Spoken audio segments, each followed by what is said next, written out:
Hi, I'm Joan Cartan-Hansen, and welcome to Science Trek, the web show, and welcome to the MK Nature Center. And joining me to answer your questions about the oceans are David Wilkins, Associate Professor of Geosciences at Boise State University, and Walter Snyder, Professor Emeritus from the Department of Geosciences at Boise State University. Thank you both for being here. Great to be here. Thanks for having us. Okay, let's go to your questions. Hi, my name is JV, and I go to Riverside Elementary School, and my question is, why is the ocean blue? Well, the ocean is blue not for the reason you might think. It is not due to the fact that it's just reflecting the color of the already blue sky. That's what most people would think. What it's really due to is the way the ocean absorbs certain colors of sunlight and reflects other colors of sunlight. Sunlight has a full spectrum of colors. Think of the rainbow. And when that rainbow from the sun hits the ocean water itself absorbs the reds and violets and reflects back mostly the blue. And so the reflected light, the reflected color, is what you understand as the color of any object you're looking at. So it's blue because it's absorbing the red color from sunlight and reflecting back the blue. Hi, my name is Luke, and I go to Riverside Elementary. My question is, I have heard that there's a floating island of trash. Where is it located, and how big is it? Sadly, there are actually several trash zones out in the middle of the ocean. Everything that we toss into the streams and rivers eventually ends up into the ocean. So plastics, bottles, cans, everything gets washed out there. And with the ocean currents in the big ocean basins, the Pacific, the Atlantic, and the north and south of each of those basins, there are these large areas called gyres. It's where each hemisphere of water is circulating around the center of the ocean basin itself, in the northern hemisphere and the southern hemisphere. And so all of the material, all the flotsam and jetsam, all the plastic particles, all eventually end up floating in a shallow area, a shallow zone of about 4 to 5 to 10 feet deep, and migrate over time into the center of the ocean basins and where it accumulates. The fish don't know the difference because the particles are so small they look like things they might eat normally, and so they eat them. And then the fish die because they can't digest the plastic either. It's a real problem, and it's very, very sad. Hi, my name is Sadie, and I go to Camia Elementary School in Camia, Idaho. And my question is, which ocean is the biggest of them all? The biggest ocean of all is the Pacific at about 64 million square miles. The Atlantic is about half that size at 33 million square miles. And then the Indian Ocean is around 24, 25 million square miles. But the Pacific is definitely the biggest of them all. Hi, my name is Bailey, and I go to Riverside Elementary School. And my question is, how long do whales live? Whales, because they're so large and because they live in such cold conditions, have a very slow metabolism. They age fairly slowly. They can live decades. 60, 70, 80 years is not uncommon for whales. And we don't do this because we see whales blowing out birthday cakes with candles on them. But when we find whale bones on the shoreline, we can look at their teeth structures and their jaw structures and get an idea about how old they are.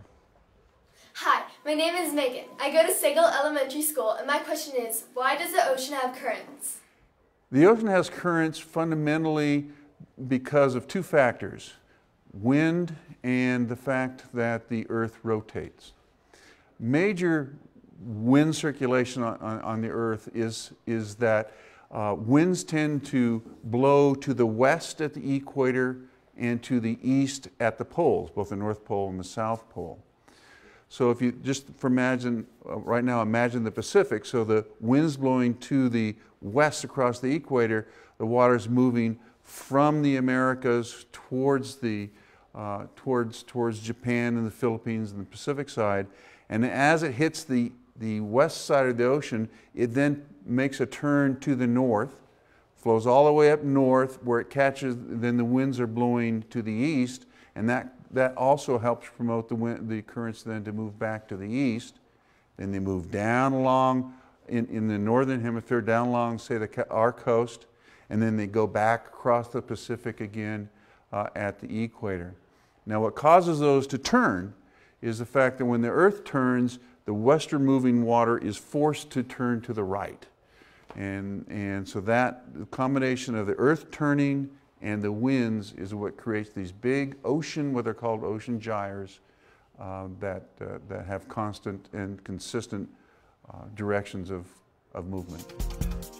Emily asks, is it easier to float in an ocean or a lake, and why? It all depends on what's happening in the lake or the ocean. Basically, you float in the ocean because there's salt in it. And when you put salt into water, it makes it thicker, heavier, denser. And if it's thicker, you can float easier in it. So in general, in an ocean, you can float easier because it contains a lot of salt than if you tried to float in a freshwater lake.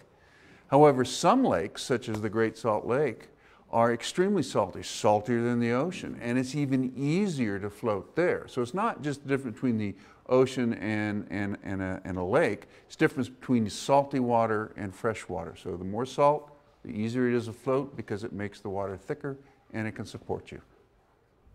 Hi, my name is Slava and I go to Riverside Elementary School. And my question is, I like sharks and I read they lived before dinosaurs. Do they have the same look as they had 100 million years ago?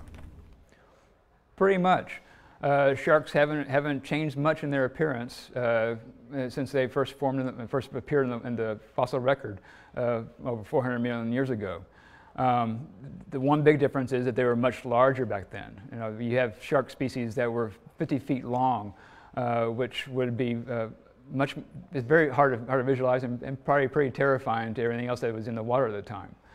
One of the most interesting fossils is a helicoprion, which is a buzzsaw jawed shark. The teeth actually came out of its jaws like a buzzsaw. If you picture a saw that's going around and around on a table, that's what the teeth on this look like.